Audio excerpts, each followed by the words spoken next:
Hello students, welcome back on my YouTube channel. और आज के वीडियो के अंदर हमारा प्रश्न है, जैविक घटक किसे कहते हैं। जैविक घटक किसे कहते हैं, ये आज हम इस वीडियो के अंदर सीखने वाले हैं।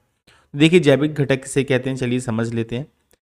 इसकी डेफिनेशन सिंपल सी है कि पर्यावरण में पाई जाने वाली वे सभी घटक, यानी कि पर्यावरण पर्यावरण जानते हो, हमारे पर्यावरण हमारी यानी कि हमारी पृथ्वी के अंदर जो भी घटक पाए जाते हैं, ठीक है, वे सभी घटक जिनमें जीवन पाया जाता है। इनमें क्या पाया जाता है? जीवन पाया जाता है। अब कैसे पता करें कि किन में जीवन पाया जाता है, किन में नहीं पाया जाता? तो इसमें दो बातों का आपको ध्यान रखना है। पहली बात यह है कि जो जैविक घटक होते हैं, यानी कि जिनमें जीवन पाया जाता है, वो समय के साथ उनके आकार में स्वतः ही क्या होता है? परिवर्तन होता है। यानी कि या तो वो उनका जो आकार होगा वो क्या होगा? बढ़ता रहेगा। समय के साथ आकार में क्या है? वृद्धि होगी। दूसरी चीज क्या होगा? ये भोजन जरूर बनाएंगे। यानी इनके लिए जो मेन चीज क्या है? भोजन। ये भोजन के बिना जीवित नहीं रह पाएंगे। दो बातों का ध्यान रखना है। जैविक घटक समझ में आगे क्या है, इससे आपको क्लियरली समझ में आएगा कौन सा जैविक घटक है, कौन सा जैविक घटक नहीं है।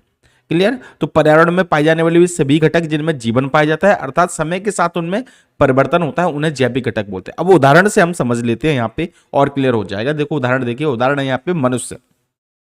अब मनुष्य आपको पता है, उसका जन्म होता है तब वो छोटा होता है आकार में, और धीरे धीरे क्या करता है? वो बड़ा होता जाता है। लेकिन अगर उसको भोजन नहीं मिलेगा तो क्या वो सरवाइव कर पाएगा? क्या वो जीवन जी पाएगा? नहीं जी पाएगा। इसका मतलब ये क्या है? जैविक घटक है। समझ में आ गई बात आपको? जानवर, पशु पक्षी जो भी है, ये सब क्या है? ये सब जो है वो क्या है? जैविक घटक है। ये तो जिनमें सब में जीवन होता है, सांस लेते हैं, ऑक्सीजन लेते हैं। दूसरा, ऑक्सीजन से मतलब नहीं है, सीधे से मतलब ये है भोजन बनाना। ठीक है। पेड़ पौधे, अब पेड़ पौधों को हम कैसे बताएंगे? मान के चलो मनुष्य तो क्या है? जीवन, ये ऑक्सीजन लेता है, ये समझ। पेड़ पौधे देखो, पेड़ भी क्या होता है? छोटा होता है और धीरे धीरे क्या होता है? ये बड़ा होता जाता है। पहला तो कारण ये हो गया इसके जैविक घटक में आने का। दूसरा कारण क्या हो गया? पेड़ पौधे, आपने देखा होगा, अगर मैं पेड़ को किसी अंदर रख दूं, पेड़ को कहां पे रख दूं? अंदर रख दूं, कहीं पे घर के अंदर, ठीक है, जहां पे अंधेरा हो, तो ये पेड़ बड़ा ही नहीं होगा। यानी कि ये पेड़ क्या हो जाएगा? सूख जाएगा, वहीं पे नष्ट हो जाएगा। इसका मतलब क्या हो गया?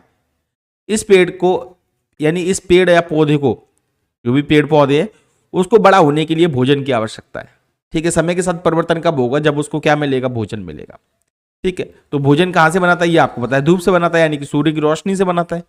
तो ये इसके लिए क्या है? भोजन का काम है। तो इससे पता चल जाता है कि पेड़ पौधे कैसे हैं? जैविक जैविक घटक है, यानी कि इनको जीवित की कैटेगरी में रखा गया है। समझ में आ गई बात आप लोग को? तो आई होप आप लोग को ये छोटा सा वीडियो पसंद आया होगा। मैंने समझाने की पूरी कोशिश की है।